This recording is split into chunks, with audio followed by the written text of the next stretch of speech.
কি করবেন এটাকে দিয়ে? যদি কবর নিয়ে যেতে পারেন, আখেরাতে কাজে লাগে, তাহলে তো একটা ব্যাপার ছিল। তা তো পারবেন না। আপনি বলবেন না পারলে কি হয়েছে, ছেলে মেয়ে খাবে, ছেলে মেয়ে ভোগ করবে নিশ্চিত।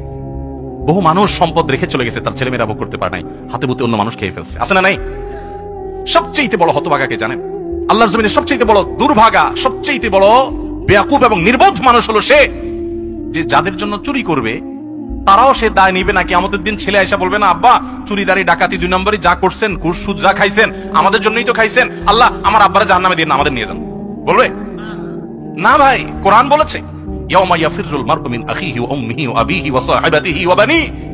সন্তান বাপকে দেখে মাকে দেখে পালাবে, যে না জানি আজকে কোনো কিছুর জন্য ধরে। সবাই ইয়ানফসি ইয়ানফসি করবে। যাদের জন্য চুরি করবেন ওরাও দায় নিবে না। আপনার মতো নির্বোধ কে হতে পারে? সন্তানকে চুরির সম্পদ দিয়ে বড় করবেন না, সততা দিয়ে বড় করেন।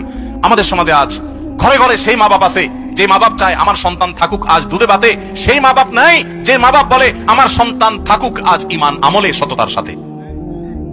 সেই মা বাপ নাই। মা বাপ নকল কিনে এনে দেয়, বাবা 2 নম্বরে করে পরীক্ষা দেয়।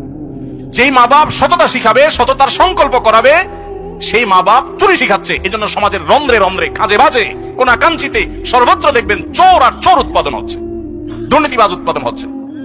আমার বিয়ের বয়স 11 বছর হয়েছে, কিন্তু আমার কোনো বাচ্চা হয় নাই। আমার শাশুড়ি কোনো কিছু নিয়ে ঝগড়া লাগলেই আমাকে এবং আমার স্বামীকে ভাঞ্জা আটকুরা বলে খোঁটা দেয় এবং বলে আল্লাহ যেন আমাদের কোনো সন্তান না দেয়, বদদোয়া করে। এমন অবস্থা আমাদের করণীয় কি? ভালো করে শুনে রাখেন।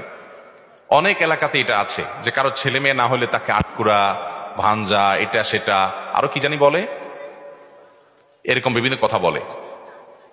এটা, এই গালিটা কাদের গালি জানেন? কোরআনে আল্লাহ তাআলা উল্লেখ করেছেন কাদের গালি? এটা কাফেরদের গালি। এই গালিটা কাদের গালি? কাফেররা। কাফেররা এই গালিটা কাকে দিত? আমাদের প্রিয় নবী সাল্লাল্লাহু আলাইহি সাল্লামকে বলতো। কেন বলতো? কারণ আর কোনো ছেলে বেঁচে ছিল না।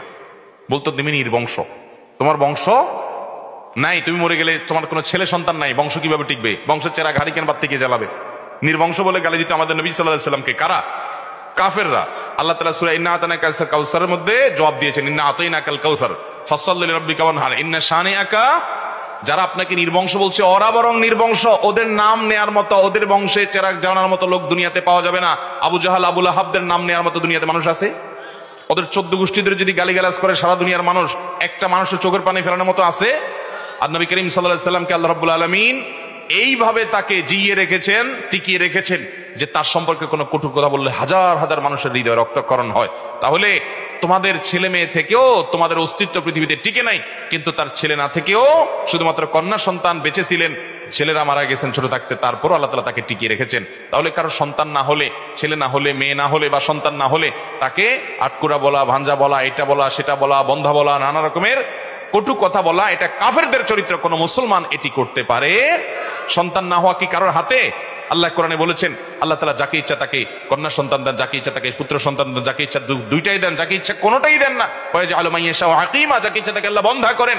অতএব এটা সম্পূর্ণ আল্লাহর ফয়সালা। বিধায় এই ব্যাপারে কোনো কটু কথা বললে সে গুনাহগার হবে, কবিরা গুনাহ হবে। এই যে সূরা হুজরাতে আল্লাহ যে নিষেধ করেছেন, সে নিষেধাজ্ঞা লঙ্ঘনকারী হবে।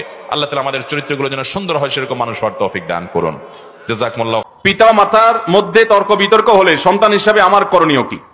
পিতা মাতার মধ্যে তর্ক বিতর্ক হয়, ঘরে ঘরে অনেক সময় এটা হতে পারে। দাম্পত্য জীবনে বোঝাপড়ার গলমিল হতে পারে, গন্ডগোল, ঝগড়ার পর্যায়ে চলে যেতে পারে, যদিও না যাওয়া কাম্য। একজন সন্তান হিসাবে আপনার ভূমিকা কি হবে? খুবই গুরুত্বপূর্ণ। এক্ষেত্রে আমাদের অনেক অনেক ভাই বোন আছেন যে ভুল করে ফেলেন।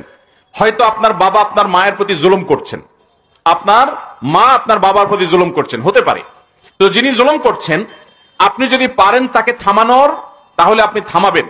কিন্তু সেটা থামাতে গিয়ে আপনি যেন আবার আইন হাতে তুলে আপনার বাবা বা মাকে শাসন করতে না যান। খুব ভালো করে শুনে রাখেন। অনেক ছেলে আছে বাবা তার মার প্রতি জুলুম করছে, এই জন্য বাবার গায়ে হাত তোলে, আছে না নাই? খবরদার, ভয়াবহ অপরাধ হবে এটা। আপনি যেটা করবেন, আপনার মাকে বাঁচাবার জন্য আপনি ওয়াল হয়ে যান, দেয়াল হয়ে যান, আপনি বাবার হাতটা ধরে ফেলেন।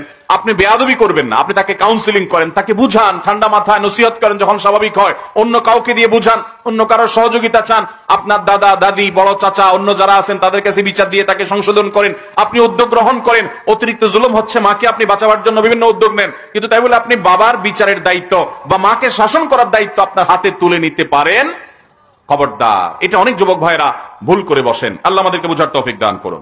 আপনি আজকে থেকে শুরু করতে পারেন। আমি আপনাকে দায়িত্ব নিয়ে বলতে পারি আল্লাহর উপর ভরসা করে, আপনি যদি 2 রাকাত নামাজে নরমালি 3 মিনিট 3.5-4 মিনিট ব্যয় করেন, আজ থেকে আপনি চেষ্টা করেন 2 রাকাত নামাজে কমপক্ষে 5 থেকে 7 মিনিট ব্যয় করার, আর 4 রাকাত নামাজে 10 থেকে 12-13 মিনিট ব্যয় করার। আপনি যদি রুকুতে তাসবিহ বলতেই থাকেন, খুব ধীরে ধীরে বলেন, মহব্বতের সাথে বলেন, রুকু থেকে দাঁড়িয়ে আরো একটু রুকুতে যে পরিমাণ সময় দিয়েছেন সে পরিমাণ সময় দেন। এবার প্রত্যেকটা রোকনকে যদি আপনি খুব ধীরে সুস্থে করেন, আমার বিশ্বাস আপনি ইবাদতের স্বাদ, তৃপ্তি আপনি এটা নিজে নিজে অনুভব করতে পারবেন। যারা নিরপরাধ কোন ব্যক্তির বিরুদ্ধে কুৎসা রটায় বা তাকে হেয় প্রতিপন্ন করার উদ্দেশ্যে অপপ্রচার করে, ইসলামী শরীয়ত মোতাবেক তাদের ব্যাপারে সিদ্ধান্ত কি? তারা কি শাস্তি পেতে পারেন? আর যাদের বিরুদ্ধে কুৎসা রটানো হলো তিনি প্রতিদান স্বরূপ কি পাবেন? ভাইরা আমার, যদি কোনো নির্দোষ মানুষকে কেউ মিথ্যা অপবাদ দেয়, তাহলে সেটা সবচেয়ে জঘন্য কবিরা গুনাহ, মহাপাপগুলোর মধ্যে থেকে একটা। কোরআনে কারীমের সূরা হুজুরাতের মধ্যে আল্লাহ রাব্বুল আলামিন আমাদেরকে গীবত করতে যেমন নিষেধ করেছেন, একইভাবে নিষেধ করেছেন ওয়ালা তাজাসসু, তোমরা একে অন্যের পেছনে দোষ আবিষ্কার করার জন্য লেগে পড়বে না, খোসায় খোসায় মানুষের দোষ বাইর করবে না। তাও আবার যদি ডাহা মিথ্যা কথা বানিয়ে কারোর চরিত্রে কালিমা লাগানোর চেষ্টা করা হয়, সেটা যেই করুক, যে উদ্দেশ্যেই করুক, সেটা সম্পূর্ণ হারাম এবং সবচেয়ে বড় হারামগুলোর একটা। কারোর দোষ আছে সত্য, সেটা তার পেছনে বললে তাকে বলা হয় গীবত। আর কারোর দোষ নাই সেটা যদি তার পেছনে বলা হয়, সেটাকে বলা হয় তোহমত বা মিথ্যা অভিযোগ। এই গীবতের অপরাধের ভয়াবহতা কত বেশি আমরা জানি। নবী সাল্লাল্লাহু আলাইহি ওয়াসাল্লাম মেরাজে গীবতকারীর শাস্তি কেমন হবে সেই মক শাস্তি জাহান্নামে তাকে আল্লাহ দেখিয়েছেন। তাহলে সত্য কথা একজনের দোষ আছে, সেটা পিছনে শুধু বললাম, এর কারণে যদি এই ভয়াবহ হয়, তাহলে একটা মানুষ নির্দোষ, তার পিছনে যদি আমি মিথ্যা অপবাদ দেই, তাকে দোষী বলি, অথচ তিনি দোষী না, তাহলে সেক্ষেত্রে তার ভয়াবহতা কত জঘন্য হবে, গীবতের চাইতে কত ভয়াবহ, সেটা বলার অপেক্ষা রাখে না। আল্লাহ তাআলা কোরআনে কারীমে এই জাতীয় কাজ যারা করে তাদের সম্পর্কে বলেছেন, তাহসাবুনাহু হাইয়িনা, তোমরা কারোর চরিত্র নিয়ে প্রশ্ন তোলো, মিথ্যা কথা বলো, এটাকে তোমরা হালকা জিনিস মনে করো, ওয়া হুয়া ইনদাল্লাহি আযীম, অথচ এটা আল্লাহর কাছে অনেক বড় অপরাধ, বিশাল বড় অপরাধ। আমরা অনেকেই দেখি যে আমাদের সমাজে অনেক সময় একটা নির্দোষ মানুষের চরিত্রে কালিমা দিয়ে তার নামে মিডিয়াবাজি, পেপার পত্রিকা, মিডিয়াতে বিভিন্ন ভাবে আপনার ট্রায়াল হয়, তাকে দোষী সাব্যস্ত করা হয়, অথচ লোকটা সম্পূর্ণ নির্দোষ। আছে না নাই?